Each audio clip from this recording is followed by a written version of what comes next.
past 1 week traveling through Arizona on a road trip. We've gone through the Grand Canyon, Antelope Canyon near Page. We went to the Painted Desert, the Petrified Forest, about an hour and a half away from Flagstaff. Then we also went to Prescott, and now finally we're in Sedona, and it's been a fantastic trip. If you've never journeyed through the beautiful national parks in the US, I highly recommend it.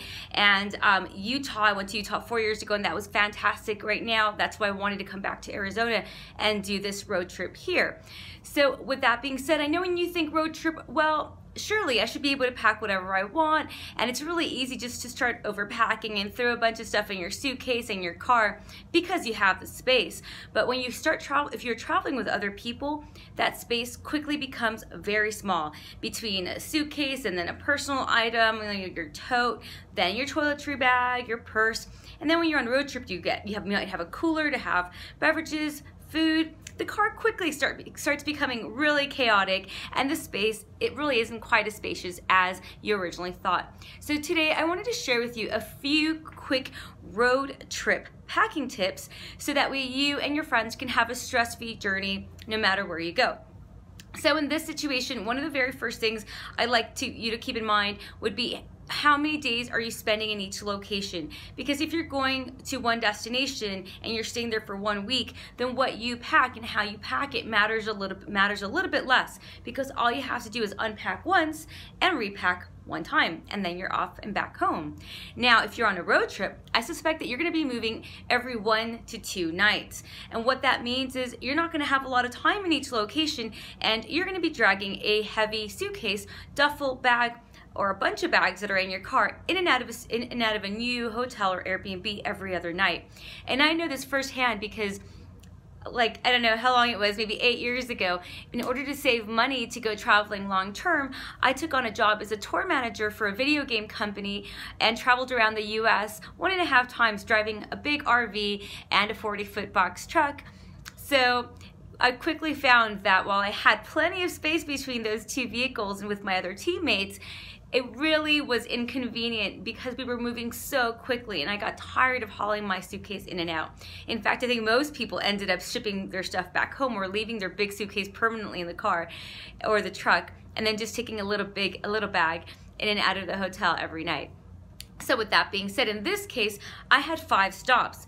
So my husband, my friend, and I each took 1 carry-on, a personal item size thing like a backpack or a tote. Plus, one trick that we actually really enjoyed was creating a community toiletry bag, which basically, obviously we're traveling for a week, so it's fine to take full-size toiletries and all that, but we took everything in 1 bag. We shared toothpaste, shampoo, conditioner, body wash. So that was really just 1 bag. It was always in the bathroom, and then we always just took it, put it back in the car. We all had access to everything we needed, so that was really easy. So that's a really easy hack for toiletries if you're traveling with a group in in a car, if you're doing some car travel. Now, another tip, of course, would be planning for your activities. Now, I mentioned that we all traveled carry-on, but to be honest with you, we actually all still didn't actually wear all the clothing that we bought, what we brought with us on the trip. And why? The reason is because we had access to washers and dryers at some of the Airbnb locations. So we actually ended up just re-wearing our clothes a couple of different times, and so in the end, we only wore about, I think, 1/3 to 2/3 of the things that we brought. I think I've worn this romper probably 3 or 4 times on this trip because it's so easy to wear and comfortable. So keep that in mind. You might not actually need as much as you think. And then if you won't have access to a washer or dryer, then that's easy. Just stick to the original plan and plan a capsule wardrobe based on your activities. For example, my friend, since we were going to be doing a lot of outdoor activities, she brought 1 activity top for every day of the week. That's 7 tops. And then she brought along 3 to 5 leggings that she could wear interchangeably. Well, in the end, so that was a really good capsule for her. And in the end, even though she only wore half, had she not had access to a washer or dryer, she could have very easily worn all those things without washing, maybe hand washed a couple of the leggings once or twice throughout the trip. So that would have been pretty easy. In my case, I knew I was planning to rewear some things, so I just brought it more of a variety. I brought a couple of activity tops, a couple of long sleeves to layer, and a dress, a romper, and a maxi in case we were supposed to go to a nicer restaurant at the end of the trip.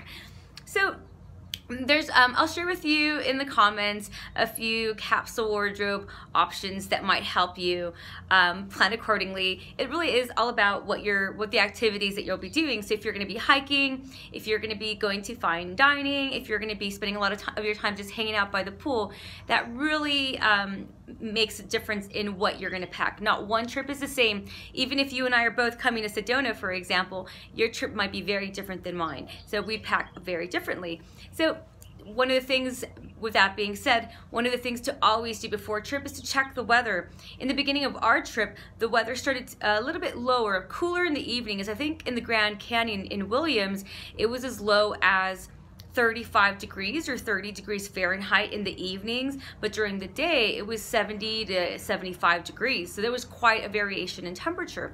But because we weren't really going to be camping overnight, the lower temperatures didn't really affect us too much. So I only brought a couple of warm things, such as some hiking boots that I could wear at nighttime, but I could also wear during the day to walk around if I wanted to. I brought my UGG, I forgot the name of them, but those are really handy, and then paired those with jeans, a sweater, and a jacket. Maybe I was cold for a night a little bit to and from the car to a restaurant, but that was okay in my case. Now, if you're camping and you're hiking in the Grand Canyon overnight, then you'll want to plan a little bit differently. And I'll also provide a link to an overnight camping article in the comments. That way you have that information. So a few other car travel tips when you're going on a road trip is don't forget to bring some packable bags. Now, as I mentioned before, I think sometimes when you're going on a road trip, you stop by, whether you're shopping for at road stops for some, an energy drink or a coffee to keep you going, or some snacks, or you're going to the grocery store so you can cook a meal for everybody else, then you'll need some packable bags. And we brought 2, but I feel like we could have easily done with 5. They pack to about this small, and they're really handy to have whether on a road trip or other trips. So one random tip to keep in mind. So I hope that you've enjoyed a few of these quick car travel tips. Why it's also really helpful to pack lighter even when you're not on a plane, when you're traveling in a car as well. I want to quickly show you the setting here in Sedona because it's absolutely beautiful. I'm going to turn the screen around, and I just want to share with you the beauty of this this beautiful state. This is Arizona. I'm in Sedona, Arizona, and I want to finish by showing you.